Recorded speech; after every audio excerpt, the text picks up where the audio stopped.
Bonjour, c'est le hasard des calendriers qui fait qu'aujourd'hui je vais parler du mariage.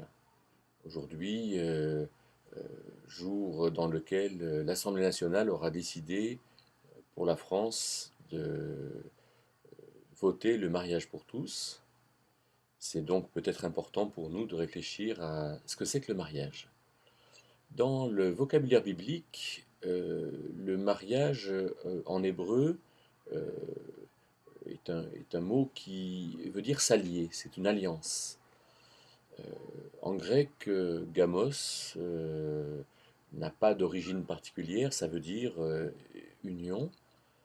Et c'est intéressant de voir que finalement le mariage est un acte social d'origine divine où Dieu propose qu'on sache qui est avec qui, euh, de la même manière qu'avec la répudiation, dont les modalités sont en Deutéronome 24, on sait finalement qui n'est plus avec qui. Euh, Dieu a un plan, on pourrait dire, d'organisation de la société, et par le mariage, on sait tout à fait qui est avec qui. Le mariage est donc un acte social d'origine divine, puisque Dieu a établi ces choses, nous a créés pour qu'il y ait une union, et on va un peu voir vers quoi est-ce qu'elle nous mène. Dieu s'y implique. Hein, par exemple, dans le prophète Malachie, on voit cette expression qui est très forte, Malachie 2,14, où on entend que l'Éternel est témoin entre toi et la femme de ta jeunesse. Une implication personnelle de Dieu dans le mariage. Et euh, cet acte social est un acte complexe puisqu'il est précédé de fiançailles. Et le mot grec pour fiançailles, c'est armozo, qui a certainement donné harmonie, et qui veut dire juxtaposition, euh, jointure, hein, deux personnes sont jointes, et les fiançailles, c'est le temps qui précède la préparation au mariage.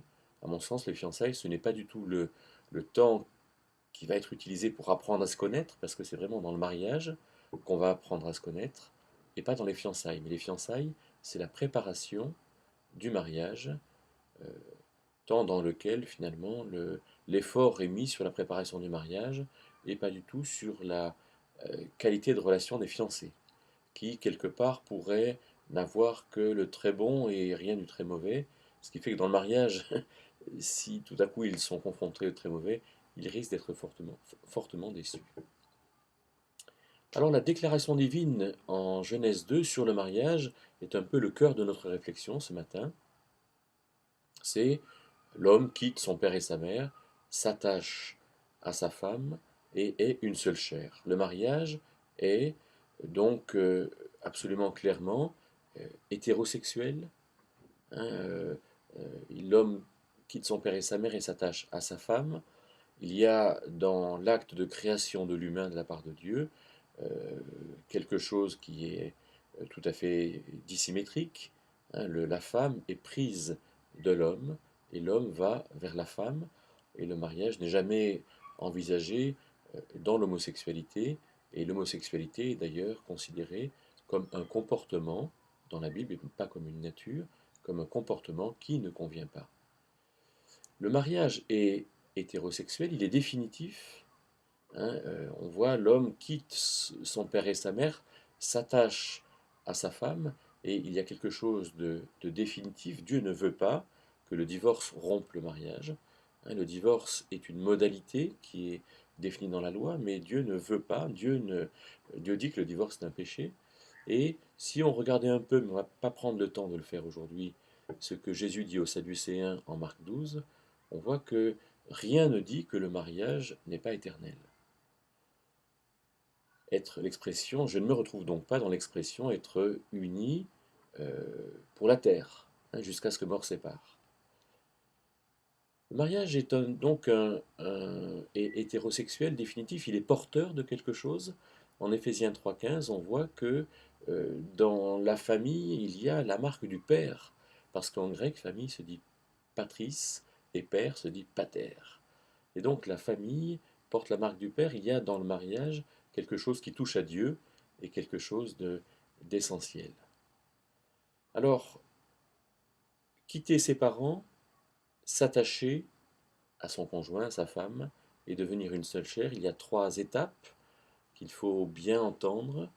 Quitter sa famille, alors quand on se marie, il y a une nouvelle chose, il y a quelque chose dans lequel il faut amener du nouveau, il faut créer des circonstances dans lesquelles on est bien, s'attacher à sa femme, il y a une décision, il y a un entretien, l'amour est une décision, devenir une seule chair, connaître non seulement un attachement moral, mais aussi un attachement physique, des lieux dans lesquels il faut travailler. Alors, est-ce qu'il faut étendre à toutes sortes de personnes cette union entre un homme et une femme? Alors, du point de vue moral, eh bien, non, clairement. La Bible dit du point de vue moral qu'un homme se marie avec une femme. Du point de vue de l'administratif, par contre, alors il appartient en France, pays laïque, dans lequel l'administratif gère les questions de l'État, de dire ce qu'il faut euh, proposer, permettre, donner comme réalité administrative à des gens qui vivent ensemble.